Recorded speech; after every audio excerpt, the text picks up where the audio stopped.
Hello guys, দেখেন আমি এখন আমাদের পাশার একটা নদীর ধারে এসেছি। এই নদীর এখানে একটা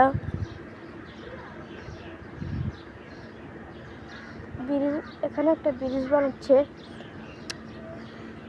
এখানে এই নদীতে প্রতিদিন এই বুড়িগঙ্গা নদীতে প্রতিদিন ট্রলার আসা যাওয়া করে।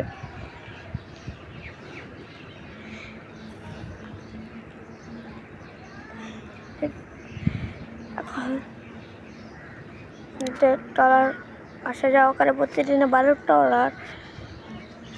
আর এই ব্রিজটা পুরো বসিলা পর্যন্ত যাবে। আপনারা লাইক, সাবস্ক্রাইব, কমেন্ট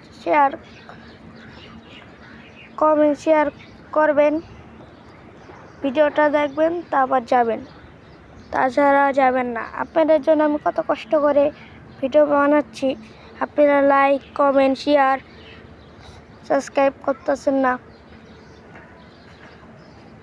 আমার অনেক কষ্ট লাগে। আপনারা লাইক, কমেন্ট, সাবস্ক্রাইব করবেন।